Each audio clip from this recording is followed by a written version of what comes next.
Bueno, buenas, buenos días a todos. En esta clase vamos a dar un poquito, vamos a entrar en el mundo de los oligopolios, ¿sí? Es un mundo bastante interesante el de los oligopolios. Em, y vamos a ver específicamente modelos que tienen que ver eh, con elecciones simultáneas y secuenciales.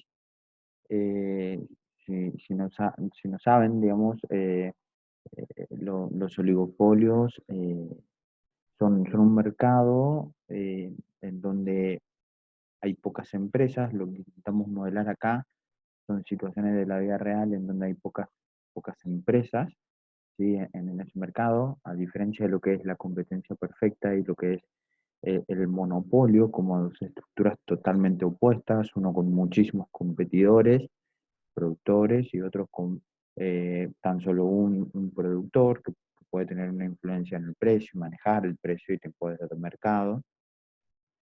A diferencia de estos dos, en el medio encontramos situaciones de la vida real en donde, por ejemplo, hay pocas empresas, ¿sí?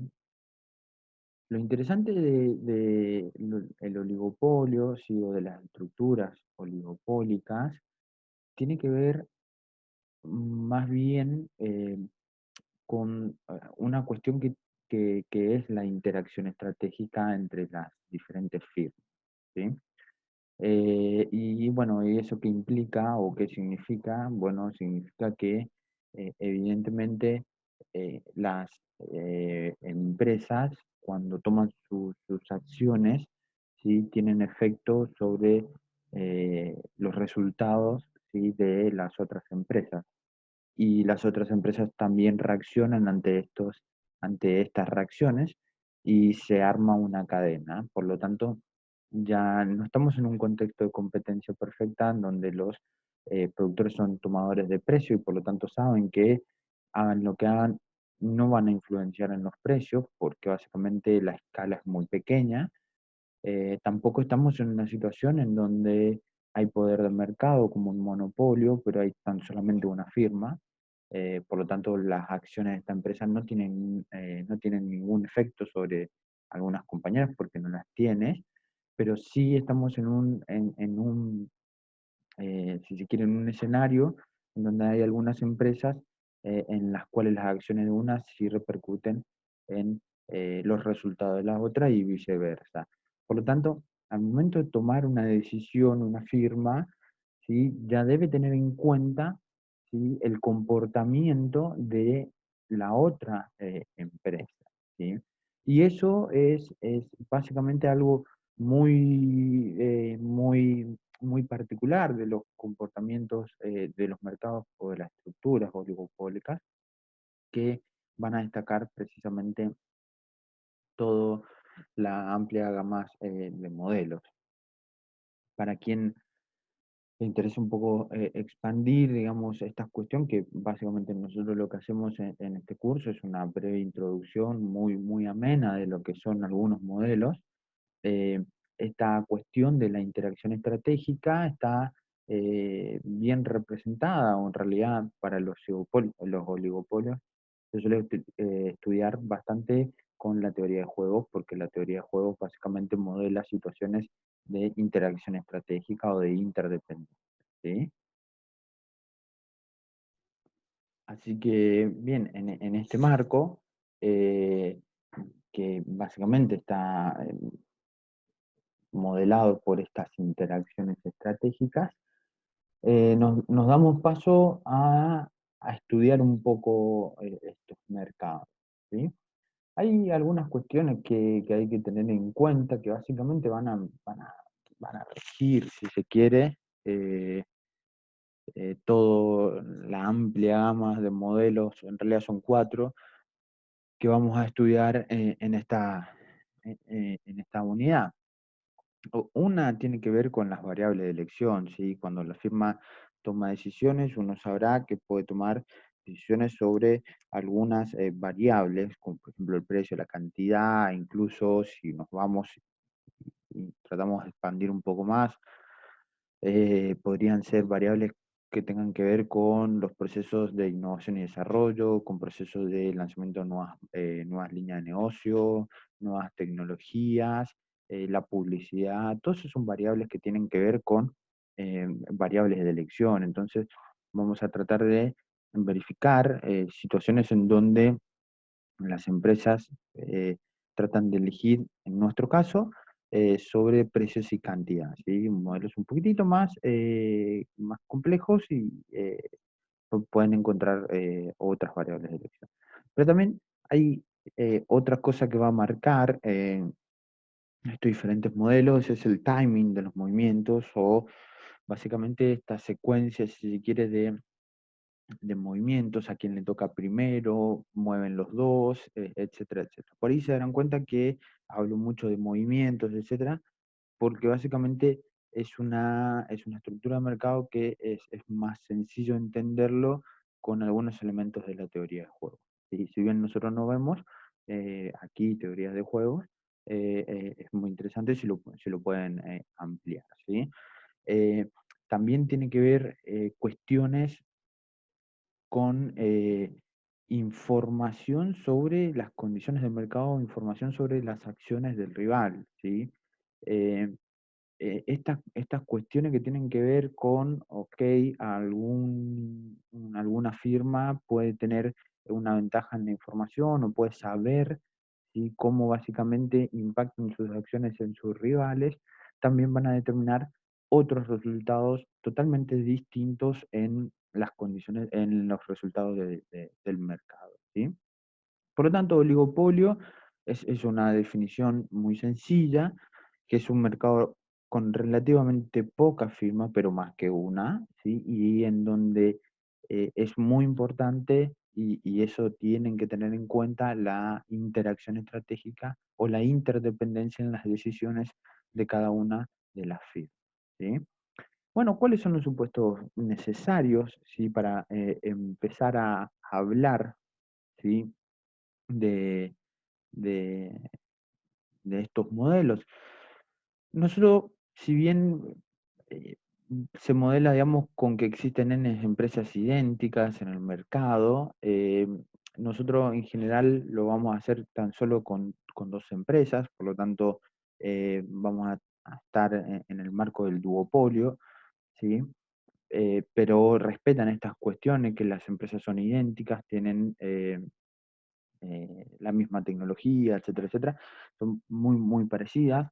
Ambas van a tener racionalidad, tanto racionalidad para conseguir ese objetivo, que en nuestro caso es la maximización de los beneficios, y en muchos resultados es importante tener en cuenta que siempre la firma va a perseguir la maximización del beneficio, y también la racionalidad en la formulación de la estrategia, o básicamente en, cómo formar las conjeturas acerca del comportamiento de las demás firmas. Vuelvo a repetir lo mismo, en el sentido de que las firmas tienen una interdependencia unas de otras, por lo tanto, cada vez que una tiene que decidir acerca de una cosa, tiene que tener en cuenta los posibles efectos que tengan estas acciones sobre los rivales, y básicamente sobre cómo van a reaccionar también los rivales.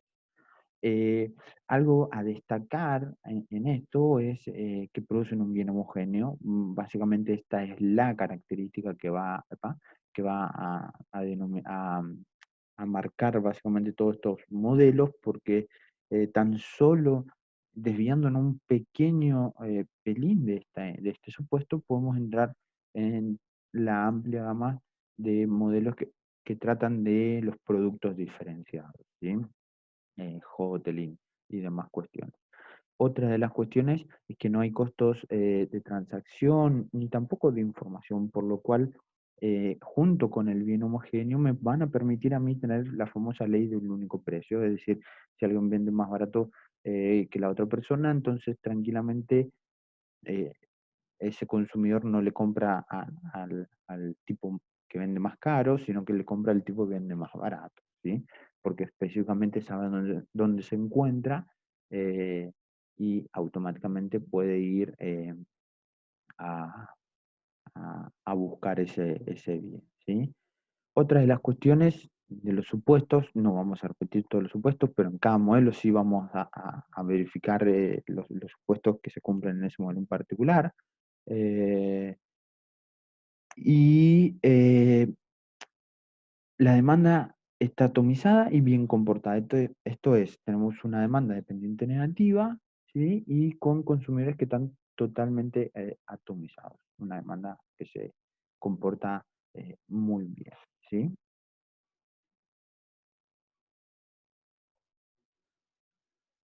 Así que bien, uno de nuestros primer modelos que vamos a ver es el modelo Cournot, ¿sí?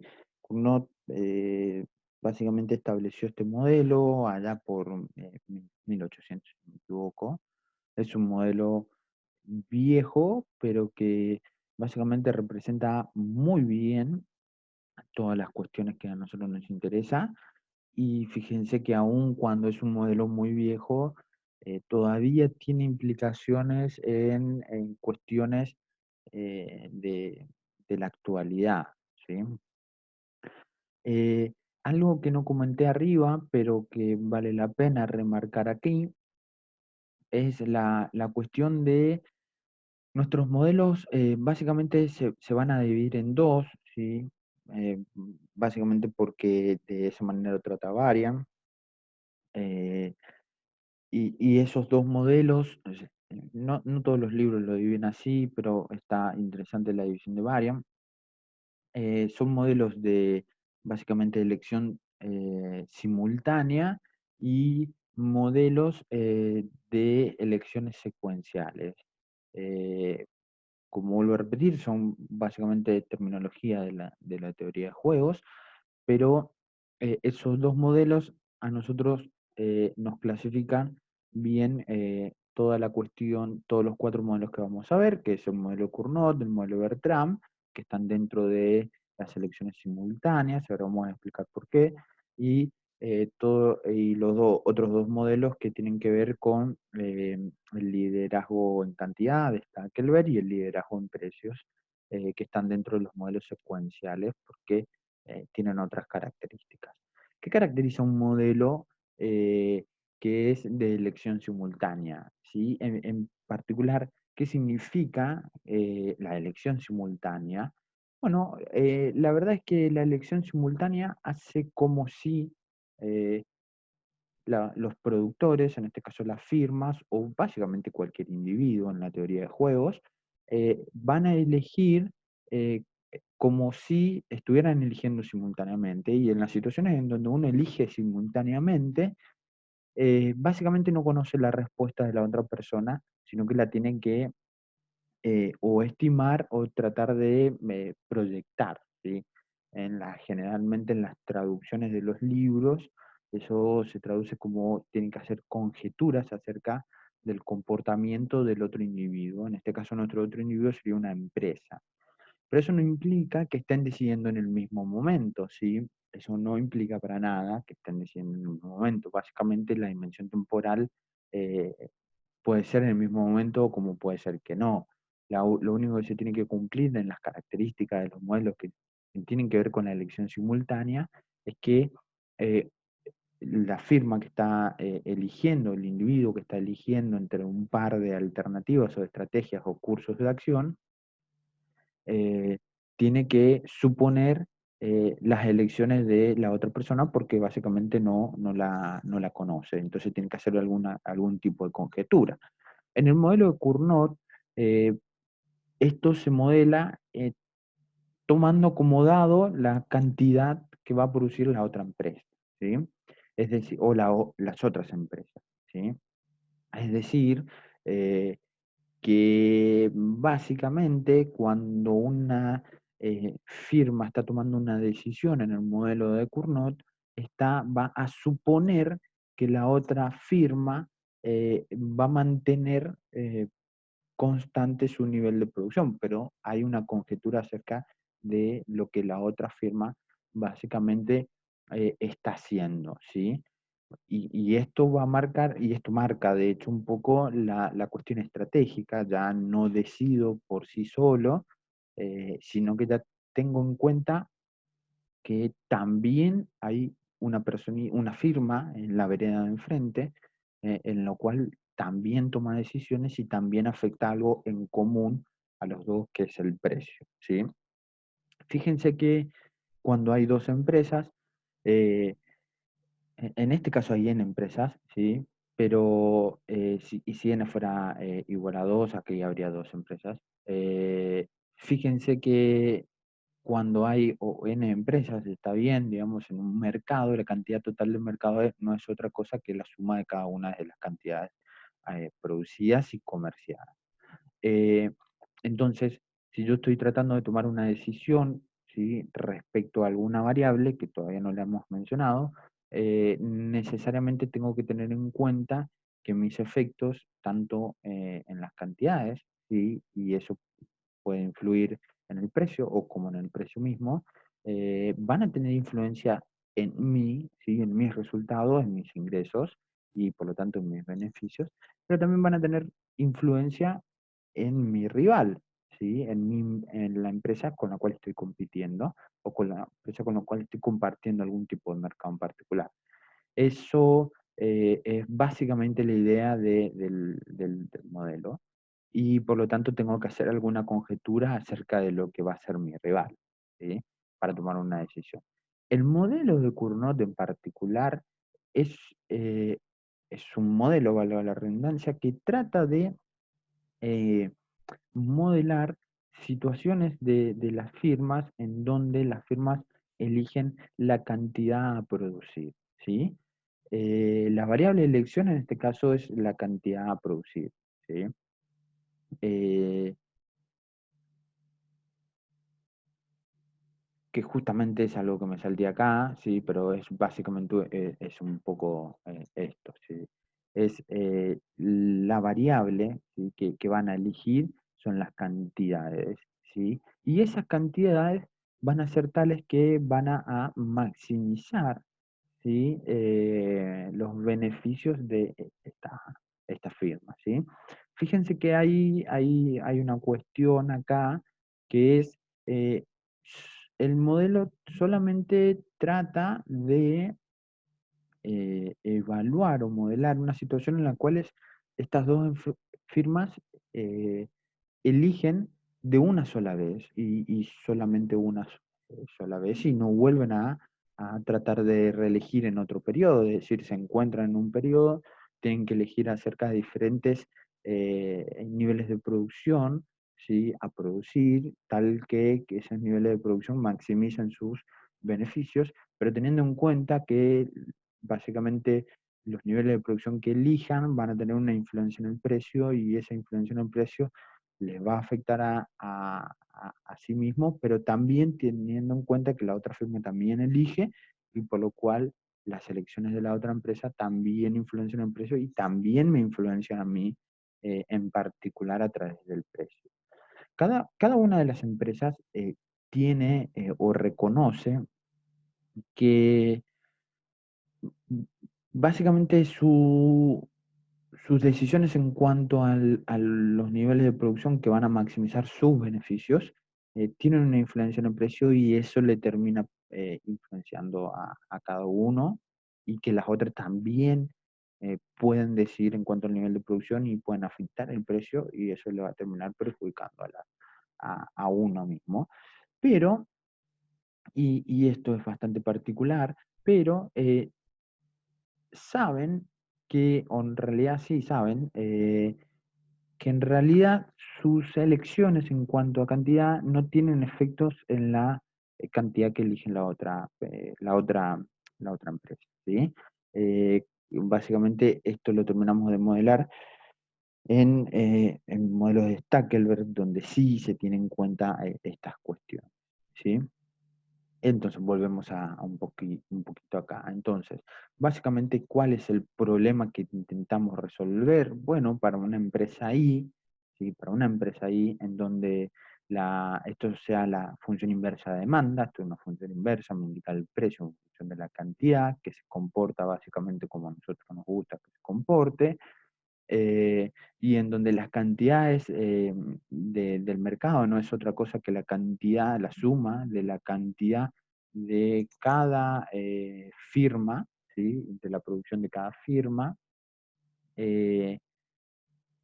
El modelo básicamente lo que intenta hacer es encontrar o determinar cuál va a ser la cantidad, ¿sí? Que va a producir la empresa ahí, tal que maximice sus beneficios, pero que no haya incentivos a desviarse, sino que básicamente cada una se quede en el mismo lugar sin moverse. Y esto cómo lo hace, bueno, supongamos que estamos tratando para la firma I, en donde tiene básicamente unos costos totales o de producción de esta manera, en donde el precio que enfrenta es el precio de mercado, que viene determinado por la cantidad total que se produzca en ese mercado, pero ella básicamente sus ingresos están determinados también por la cantidad que ella produzca, por eso es la I.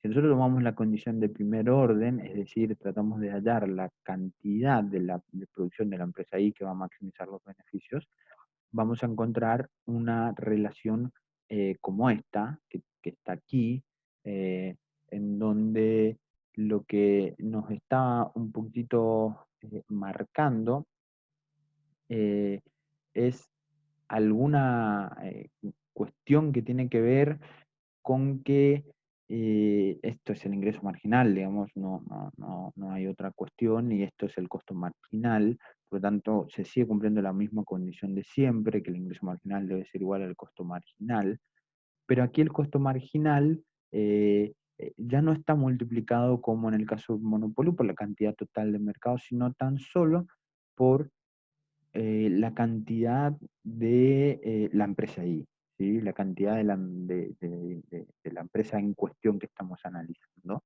Y eso tiene que ver con el efecto que tiene básicamente eh, aumentar en una unidad la producción, básicamente cómo se ven modificados sus ingresos. Es decir, para que no sea un trabalengua y se pueda entender un poquitito más.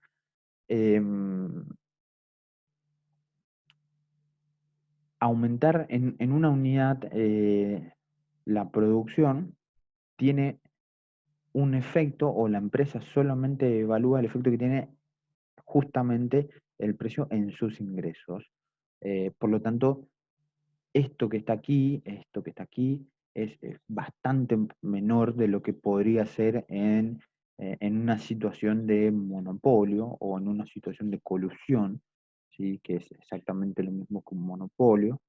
Eh, por lo tanto, digamos, los incentivos a producir un poco más allá de lo que podría llegar a ser un monopolio es mucho mayor, ¿sí? Porque básicamente los aumentos en una unidad de la cantidad producida de esta empresa, ¿sí? El impacto que tiene en eso, en sus ingresos marginal, es sumamente pequeño porque solamente está considerando su aumento en la producción, ¿sí? Sin embargo, si nosotros consideramos a todas las empresas, todo y cada una va a considerar siempre en el modelo de Cournot que el aumento en una unidad de la cantidad producida simplemente va a afectar sus ingresos individuales en esa unidad que estamos incrementando. Si nosotros resolvemos esto para cada una de las empresas, lo que vamos a hallar en realidad es precisamente una función de reacción, o básicamente relaciones estas tipos de relaciones, ¿sí? Eh, Básicamente Q o cantidades de producción de la empresa en cuestión en función de otras cantidades de producción, y eso es bastante claro porque fíjense que aquí yo tengo la producción de la empresa ahí, pero aquí dentro y aquí dentro tengo producciones de las otras empresas, de la N-1 empresas que están dentro del mercado. Por lo tanto, una vez que yo trato de despejar y encontrar básicamente las Q que hacen máximo este beneficio, voy a encontrar Q que dependen de las producciones de las N-1 empresas del mercado.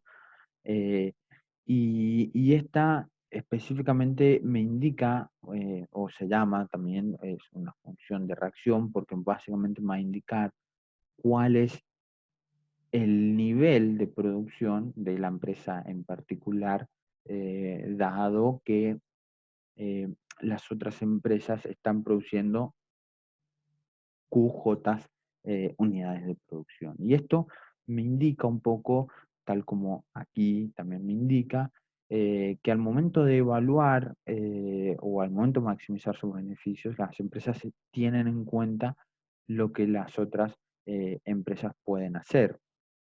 En este caso, simplemente haciendo alguna conjetura de los niveles de producción de las otras empresas. Eh, Quizás aquí no se lo ve bastante, digamos, pero he puesto algunos ejemplos, 2 filminas más allá, en donde por ahí nos queda bastante claro, ¿sí? Esta función de reacción me indica, vuelvo de vuelta a esto, me indica el nivel de producción que maximiza los beneficios de la empresa I ante diferentes niveles de producción de las empresas o de la empresa J, ¿sí? Esta función de reacción tiene pendiente negativa y lo pueden ver las condiciones en varias en el análisis microeconómicos. Estaría bien si lo pueden chequear para tratar de entender por qué tiene pendiente negativa, es decir, que ante aumentos en la cantidad de producción de la firma J, la firma I básicamente va a disminuir su producción tal que maximice los beneficios, tal que maximice los beneficios de esta firma, ¿sí? ¿Cuál es el equilibrio en este modelo? Bueno, el equilibrio en general en todos los modelos son equilibrios en donde no existen incentivos a desviarse, en donde básicamente las empresas se quedan produciendo ese nivel y no tienen incentivos a modificar, no tienen incentivos a modificar sus cursos de acciones, ¿sí? Y eso se da específicamente cuando la respuesta que estaba esperando la firma I, ¿sí? Que en este caso es una firma 1, a la firma J se cumple, ¿sí? O sea que la firma J básicamente produce exactamente lo que la firma I eh, predijo o hizo una conjetura que produciría. En ese caso, básicamente no hay incentivos para la firma I a moverse porque la firma I dijo que la firma J, o al menos hizo una conjetura que la firma J iba a producir 10 unidades de producción y terminó produciendo 10 unidades de producción. Entonces mi respuesta que sea óptima, que surge de una función de reacción, es precisamente producir este nivel. ¿Sí? Y este nivel es el que me maximiza los beneficios, entonces no tengo incentivos a moverme de ese lugar. Eh, Básicamente el equilibrio de Cournot es un equilibrio de Nash, ¿sí? En donde, como bien dice acá, cada empresa elige el nivel de producción que maximiza sus beneficios, dadas las expectativas sobre las decisiones de producción de la otra empresa, y además esa expectativa se cumple y por lo tanto hay dos condiciones, ¿sí? Cada empresa, en primer lugar, eh, maximiza los beneficios dadas las expectativas sobre lo que la otra empresa va a producir y se cumplen cada una de las expectativas o las expectativas sobre la producción de la otra empresa, ¿sí? Y esto es un equilibrio estable, ¿sí? ¿Qué quiere decir estable? Como que básicamente una vez que llegamos a ese equilibrio nos quedamos ahí y no nos movemos, ¿sí? También lo pueden chequear en Varian, en la página 338, ¿sí?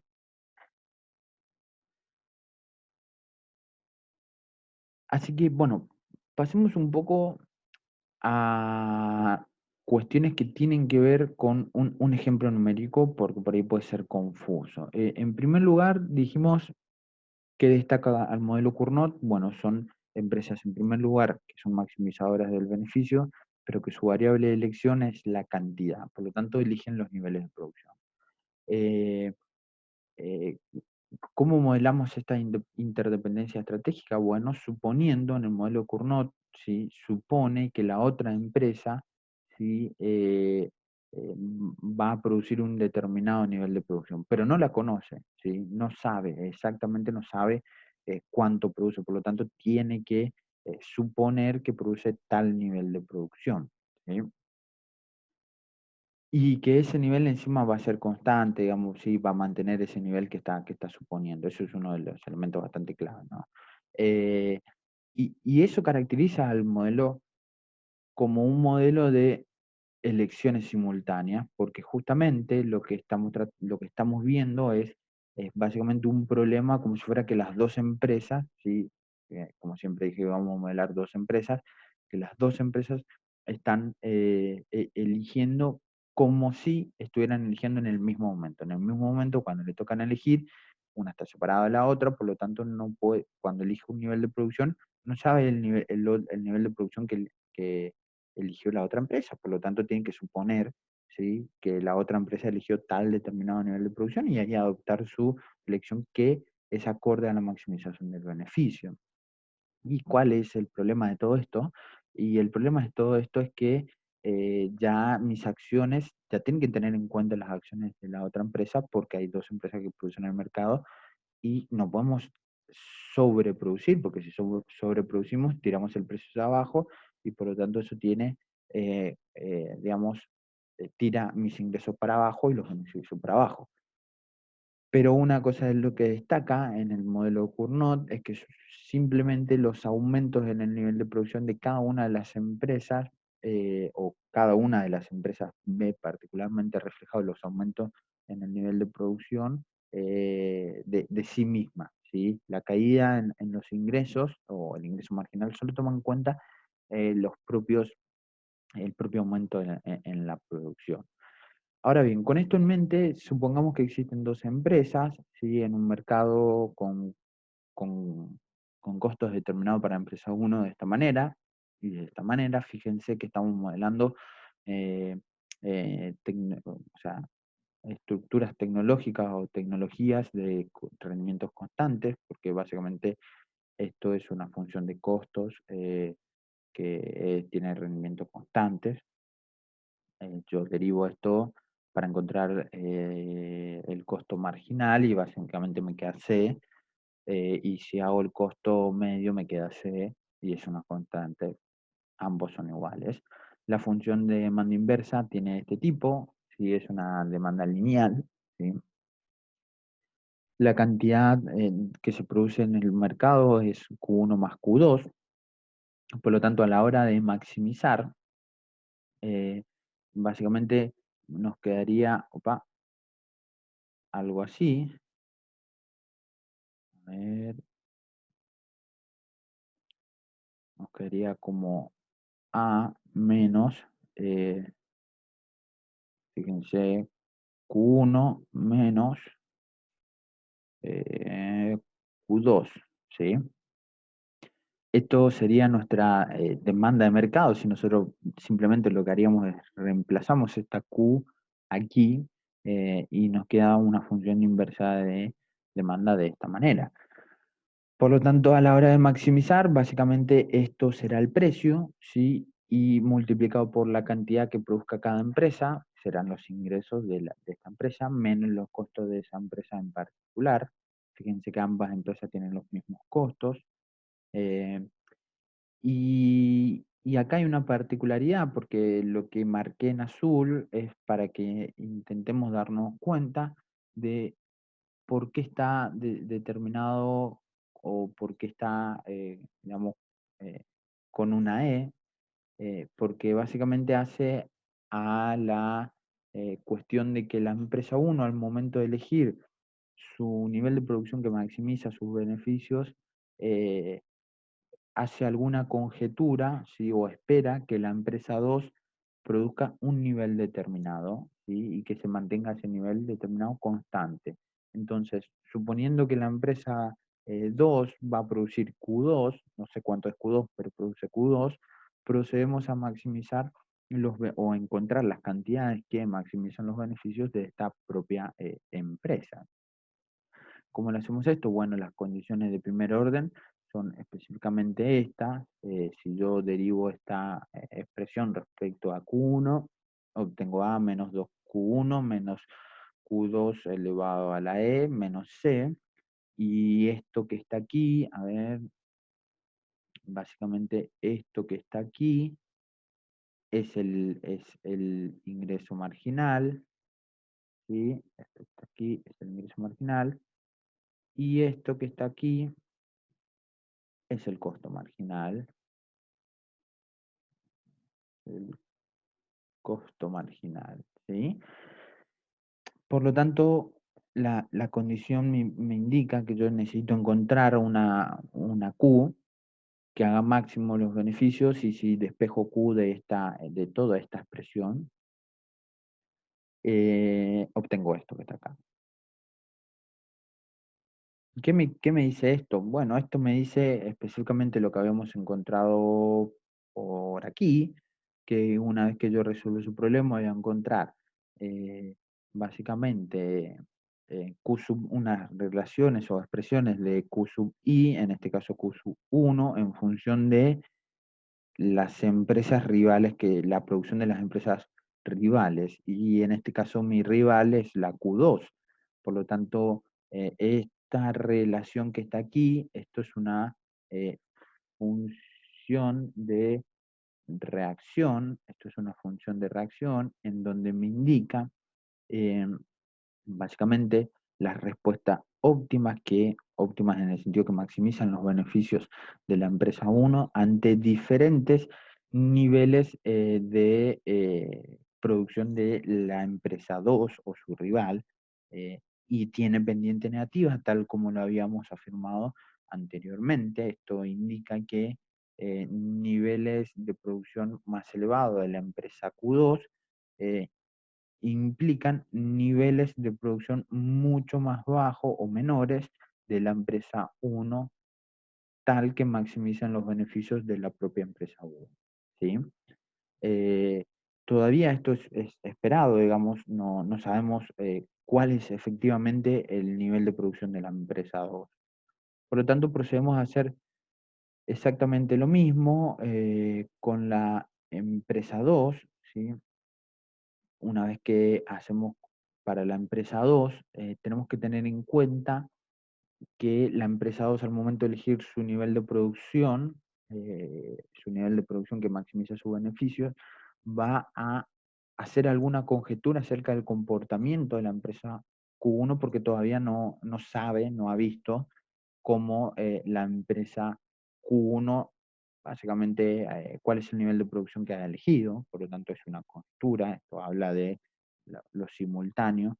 eh, y al momento de elegir, básicamente esto es el precio, ¿sí? Fíjense que sigue siendo el precio, o básicamente la función inversa de demanda, en la cual Q sub 1 está siendo, o se supone que es determinado nivel, y si yo derivo o sea, formulo las condiciones en primer orden para encontrar un máximo, lo igual a cero, que está aquí, y despejo Q sub 2, básicamente encuentro esta expresión que está aquí, y esta expresión que está aquí no es otra cosa que una función de reacción, ¿sí? Porque me va a estar marcando la reacción de la empresa 2 ante diferentes niveles de producción de la empresa 1. Y esta reacción de la empresa 2 es una reacción óptima, porque óptima en el sentido que maximiza los beneficios de la empresa 2. ¿Sí? Fíjense, también tiene pendiente negativa, y eso me indica que ante niveles esperados de producción más elevados de la empresa 1, la empresa 2, para maximizar sus beneficios, tienen que reducir sus sus niveles de producción, ¿sí? Fíjense que también si yo quisiera graficar esta, esta, esta función, esto que está aquí sería la ordenada en el origen y esto que está aquí sería la pendiente de la línea de esta función que sería la enlace, ¿sí? Em, bueno, ¿cuándo se da el equilibrio? ¿Sí? Básicamente el equilibrio se da de resolver las dos funciones de reacción simultáneamente. Eso es para que le quede grabado. El equilibrio en Cournot se alcanza cuando resuelvo las ecuaciones simultáneamente de las funciones de reacción. ¿Y eso cómo lo hago? Bueno, debería eh, tomar la función de reacción de la empresa 1, ¿sí? Que básicamente es A menos C sobre 2 menos un medio de Q sub 2, y aquí esperado. Básicamente lo que debería hacer para resolver, encontrar la cantidad que produce la empresa 2, debería insertar, ¿sí? La función de reacción de la empresa 1 aquí, ¿sí? Reemplazar ese Q esperado por básicamente la función de reacción de la empresa 2, de la empresa 1. ¿Por qué es esto? Bueno, porque básicamente tengo que tener en cuenta que el equilibrio se da cuando se cumple la condición de cada empresa maximiza su beneficio, dadas las expectativas de las otras, y se cumple lo que cada una predijo que su rival iba a producir. Y eso eh, me da a través de la función de reacción. Si yo inserto básicamente la función de reacción de la empresa Q sub 1 dentro de este apartadito aquí y lo resuelvo, opero algebraicamente y hago lo mismo, ¿sí? Con la empresa con la empresa 1, ¿sí? Inserto este Q sub 2, o sea, toda esta expresión lo, lo meto aquí, ¿sí? Y lo opero algebraicamente. Llego básicamente a estos dos resultados, que básicamente estos dos resultados son cantidades de producción eh, para la empresa básicamente Q sub 1 y para la empresa Q sub 2. ¿Sí? Ambas van a producir exactamente lo mismo y si hago la suma de estos dos, lo que obtengo es la producción de mercado y si esa producción de mercado la inserto dentro de la función inversa de demanda, obtengo el precio que se cobra en este mercado en particular oligopólico, ¿sí? Que está modelado por un modelo de Cournot, ¿sí? En donde se elige cantidad. ¿Sí? Eh, de esa manera tenemos un equilibrio en donde cada empresa básicamente maximiza sus beneficios, la cantidad que maximiza los beneficios es A menos C sobre 3 para cada una de las empresas y se cumple que cada empresa básicamente produce lo que la otra esperaba que produzca, ¿sí? Si ustedes esto mismo resuelven, por ejemplo, para el caso del monopolio, lo que van a encontrar es que la cantidad total de mercado es mucho menor a esta, ¿sí? Y por lo tanto el precio de mercado es es más alto, ¿sí? Y eso justamente me indica que, eh, o en realidad cuál sería la explicación de esto, que en el modelo Cournot la cantidad a producir es mayor que en el monopolio. Bueno, me indica que en realidad las empresas, al momento de variar su nivel de producción, solamente el impacto que tiene esa variación en el precio, el impacto que tiene esa variación en la cantidad de aumentar una unidad más en el precio, simplemente se ven reflejados o simplemente perciben lo que a cada firma en particular le impacta, ¿sí? Y no tienen en cuenta las otras decisiones. Simplemente al momento de elegir, de seleccionar una cantidad, la interacción estratégica está en suponer que la otra empresa también actúa en el mercado y por lo tanto también produce, pero simplemente lo hacemos una conjetura respecto a lo otro, ¿sí? A ver, primero le tengo que borrar esto.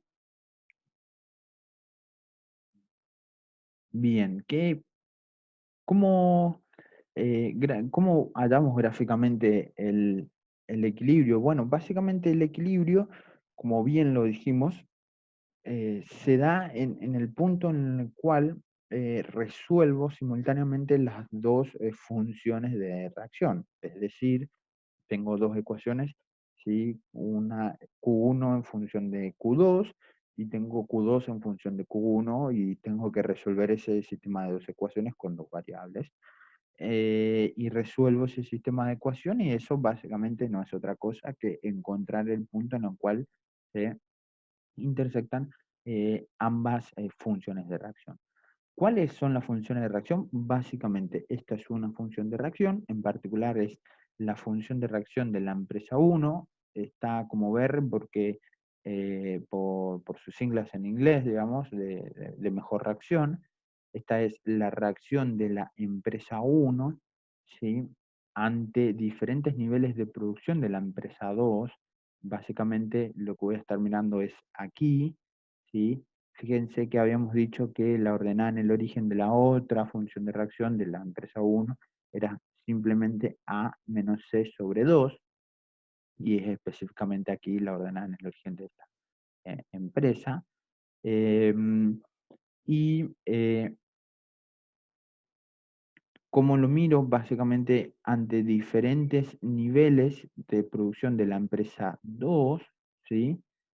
Lo que me indica esta línea es que tengo que irme hasta la función de reacción, hasta básicamente la de reacción de la empresa 1, y proyectar cuál sería el nivel de producción de la empresa 2, tal que maximice los beneficios de la empresa 1.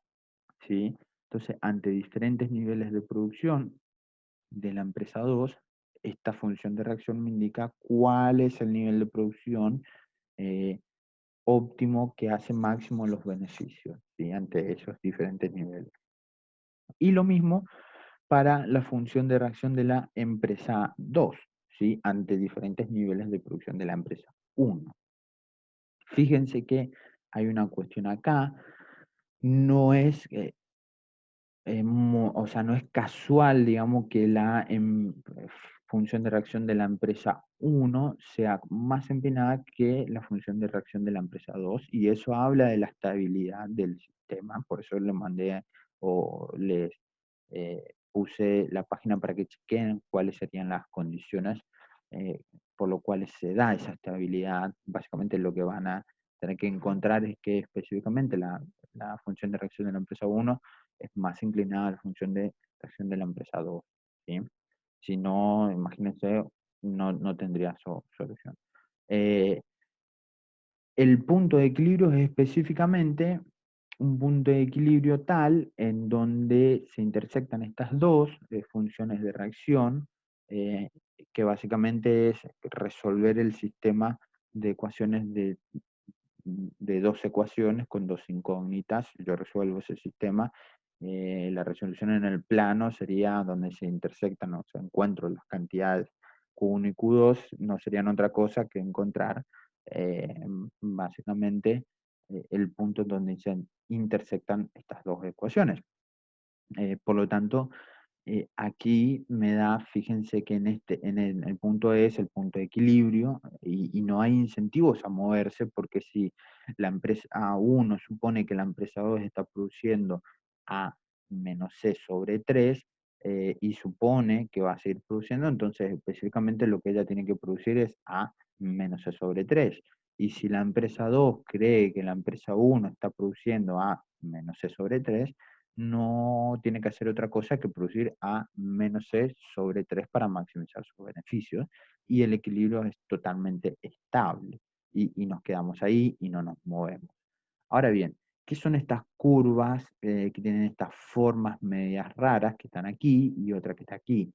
Son curvas que son isobeneficios, se llaman isobeneficios porque básicamente mantienen el beneficio constante a lo largo de toda la curva y a lo largo de toda esta curva el beneficio de la empresa uno, como bien lo indica acá, el beneficio de la empresa uno es 100. A lo largo de toda esta curva, ¿sí? El beneficio de la empresa uno es 200 y en este caso sería mucho más que 100 y 200, ¿sí? Ahora bien, ¿qué me indican estas curvas isobeneficio? Lo que me indican es específicamente cuáles son los pares de punto Q sub 2 y Q sub 1, ¿va? Eh, cuáles son los pares de puntos o las combinaciones de la producción de Q sub 2 y Q sub 1, ¿sí? Que dejan constante, por eso aquí constante y por eso ISO, que dejan constantes los beneficios de la empresa uno, en este caso 100, ¿sí? Y fíjense que los pares de puntos, que la curva hace así y tiene un pico justamente en la función de reacción, y los dejo también para a ver si lo pueden tratar de deducir, porque tiene ese pico justamente en la función de reacción. Fíjense que si nosotros graficamos esta línea que está aquí, esta línea que es la función de reacción justamente, es como el segmento o es el locus geométrico del lugar de los picos o los máximos de las funciones iso-beneficio de la empresa uno, ¿sí?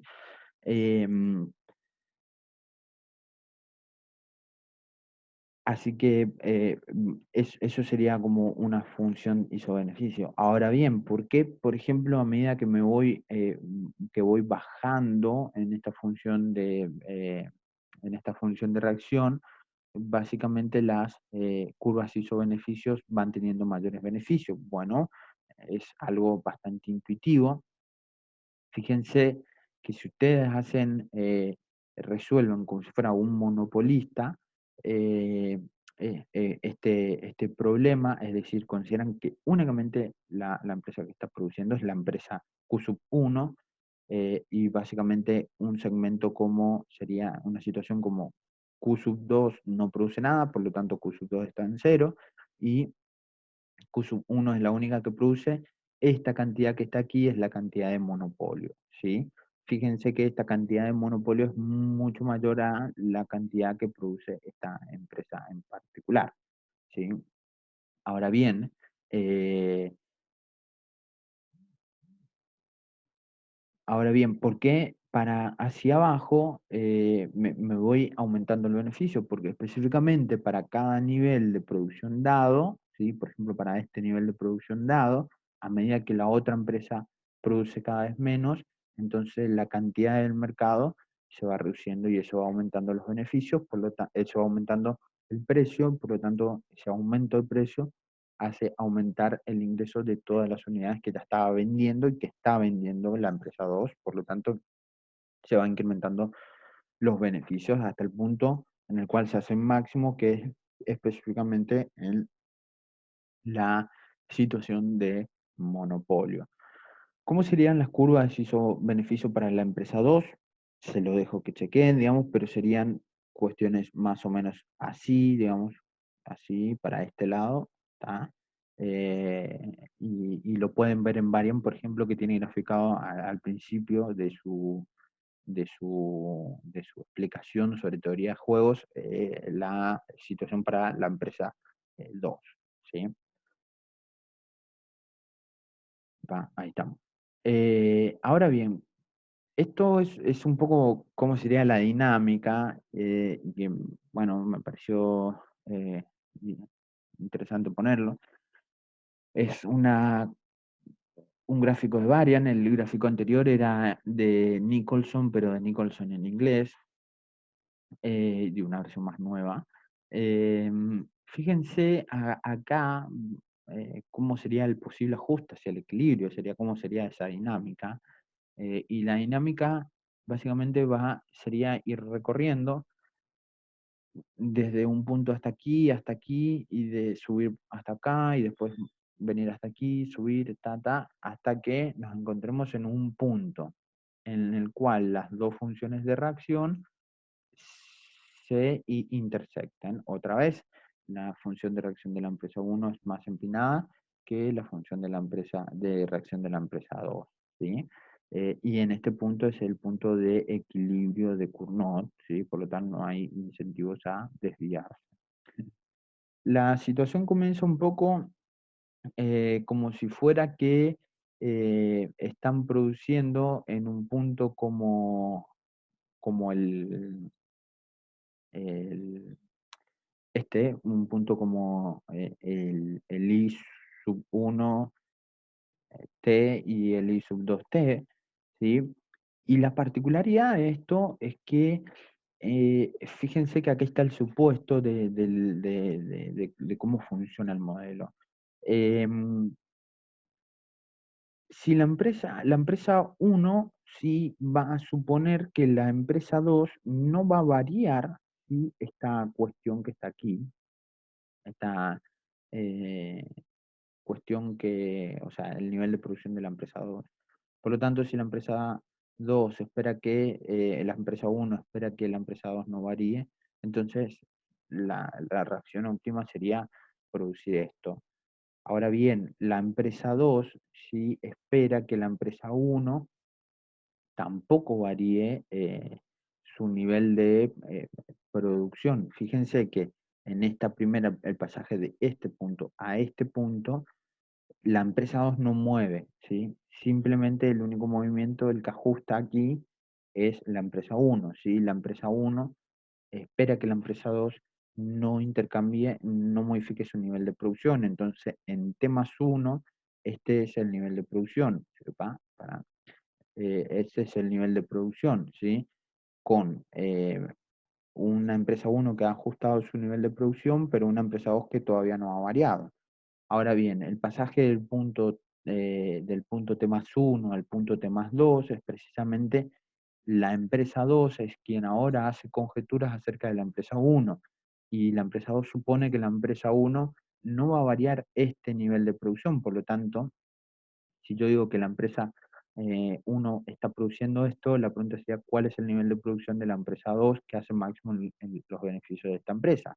Y, y esto es precisamente, me voy hasta arriba vertical hasta intersectarme con la función de reacción de la empresa 2 y digo, este es el nivel de producción que tiene que producir la empresa 2. Ahora bien, cuando la empresa 2 produce este nivel de producción, resulta que en la empresa 1 no vio cumplidas sus expectativas aún, y la empresa 1 ahora supone que la empresa 2 tampoco ha variado su nivel de producción, y así nos vamos básicamente caminando por esa escalerita que está marcado aquí, ¿sí? Básicamente es el mismo proceso que nos vimos de acá hasta acá, suponiendo que la empresa 2 no varió su nivel de producción, y si la empresa 2, este es el nivel de producción de la empresa 2, entonces básicamente este es el nivel de producción que tiene que producir la empresa 1. Ahora, si este es el nivel de producción de la empresa 1, entonces la empresa 2 espera que va a producir esto. Y ahora bien, si esto es el nivel de producción de la empresa 2, la empresa 1 debería producir esto. Ahora, si esto es el nivel de producción de la empresa 2, 1, perdón, la empresa 2 debería producir esto. Ahora, si este es el nivel de la empresa, y así sucesivamente, hasta llegar a este nivel de producción de la empresa 1 y este el nivel de producción de la empresa 2. En ese punto, básicamente, la empresa 1, ¿sí? La empresa 1 espera que la empresa 2 siga produciendo esto, por lo tanto su nivel de producción es este, y la empresa 2, ¿sí? Lo único que hace es también esperar que este sea el nivel de producción de la empresa 1, y por lo tanto su mejor reacción es precisamente esto que está aquí. ¿Cuál es la debilidad de todo esto? Bueno, que estamos suponiendo que la empresa no varía su nivel de producción, o sea, mantiene constante de un punto al otro. Y eso es un poco dudoso, por lo menos, ¿sí? Ahora bien, fíjense que las curvas de reacción también se pueden mover y eso es importante porque me modifica también los equilibrios del mercado. Fíjense que tenemos dos situaciones graficadas, otra vez es una figura de Nicholson y esa figura de Nicholson es de Nicholson en inglés, lo puedo pasar, digamos, para aquel que quiere. La décima edición o la, no sé, la quinceava, porque Nicholson tiene muchísimas versiones. Y Nicholson pone dos cuestiones que lo pueden hacer con cualquier curva de reacción, yo porque lo tenía graficado ahí. Eh, Fíjense que pone dos situaciones. Uno es que se incrementen los costos marginales de las dos firmas, y uno que se incremente solamente el costo marginal de la firma uno. Fíjense una cosa, vuelvo acá, ¿sí? Esto que está aquí, o sea, eso que es esto que está aquí, ¿sí? Esto que está aquí, no es otra cosa que el costo marginal, ¿sí? Fíjense que no es otra cosa que el costo marginal. Por lo tanto, la ordenada en el origen siempre va a estar determinada por el nivel de los costos marginales. Ahora bien, como la ordenada en el origen general es A menos C, entonces eh, aumentos en el costo marginal, ¿sí?, implican que este valor en conjunto caiga hacia abajo, ¿sí? Y si ese valor cae en conjunto, entonces toda la curva se desplaza hacia atrás. En este caso, en el caso de que ambas empresas sí, aumenten sus costos marginales, fíjense que las dos empresas básicamente que disminuyen proporcionalmente sus, sus niveles de producción, ¿sí? De equilibrio, porque básicamente las dos empresas se han sufrido el mismo incremento de costos. Pero si la situación fuera distinta, si la situación fuera el caso en el que el costo marginal simplemente aumenta en el caso de la empresa uno, entonces eh, quien disminuye su producción es la firma uno, porque ahora la firma uno es menos eficiente, ¿sí? Aumentó su costo marginal, por lo tanto su función de reacción se va hacia la izquierda, se desplaza paralelamente hacia la izquierda, y ahora el nuevo punto se encuentra en E', con un nivel de producción para la firma uno mucho menos, pero la firma 2 ahora, como es más eficiente, gana más participación de mercado, ¿sí? Entonces, esto es un buen diagrama para tener en cuenta los posibles efectos de los costos marginales en el equilibrio de las empresas, ¿sí?, en el equilibrio del mercado, y básicamente cómo impacta posibles incrementos o disminuciones de los costos marginales en básicamente la participación de cada empresa en el mercado, ¿sí? Ahora bien, ¿qué tiene Cournot? Cournot tiene una, más allá de las críticas que uno le puede llegar a hacer a Cournot, porque hay que ver si las empresas efectivamente eh, eligen o no eligen las cantidades eh, o eligen los precios. ¿Cuál es la variable de elección? Digamos, es una pregunta muy, muy relevante, muy interesante. Más allá de eso, eh, Cournot tiene una cuestión bastante importante a ver, o que al menos lo vamos a tratar de chequear ahora. ¿Cuál es cuál es esa cuestión bastante interesante? Bueno, es muy útil en el análisis de políticas públicas, de hecho esto se ve en mayor profundidad en organización industrial, eh, pero básicamente Cournot puede representar algo muy interesante, que es esa propiedad o esa intuición que al menos tenemos de que a medida que un mercado tiene más participantes en una firma, más participantes en una industria, en un mercado, o más participantes de firmas, cuando se hace como más competitivo, si se quiere, hay más competencia. Eh, y por lo tanto, nos puede básicamente o nos demuestra que si tenemos simplemente una empresa, entonces estamos en una situación de monopolio, y si estamos en una situación de con muchas empresas, entonces se vuelve más competitivo y el resultado del mercado es precisamente resultados competitivos. Fíjense una cuestión, esto tan variante. Supongamos que existen en empresas, por lo tanto la cantidad producida del mercado es Q1, Q2, Q3, la suma de todo eso, ¿no? Acá sería la suma de todo eso. La regla de maximización para cada empresa precisamente es la misma regla que hemos visto anterior. El ingreso marginal, ¿sí? A ver, esto es el ingreso marginal, ¿sí? Y igual al costo marginal, ¿sí? Como siempre, la influencia en el ingreso marginal de una unidad de producción simplemente toma en cuenta esa unidad de producción adicional de la única firma que aumentó.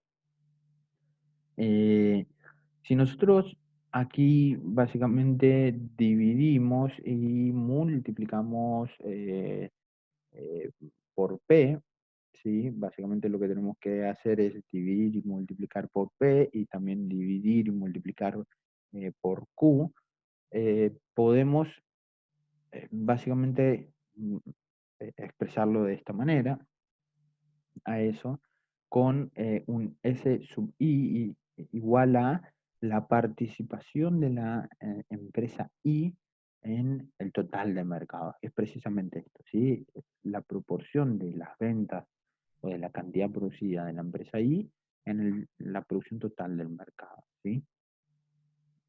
Fíjese que cuanto más me voy acercando a 1, entonces quiere decir que la empresa I tiene una cuota de mercado bastante alta, y cuanto más me voy acercando a 0, quiere decir que la empresa tiene una cuota de mercado muy baja.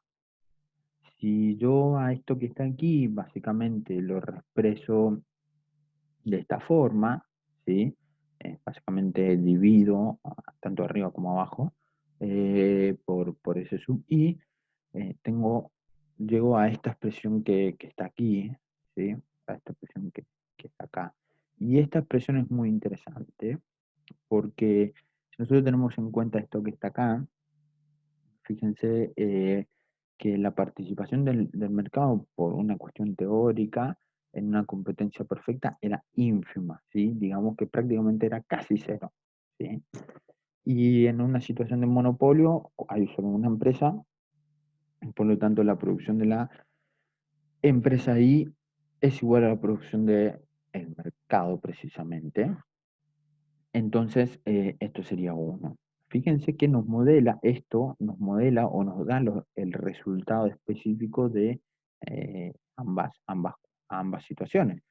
Si estamos en una situación de monopolio, entonces S sub I es igual a 1, porque hay solo una empresa en el mercado, por lo tanto la producción de la empresa I es la producción del mercado.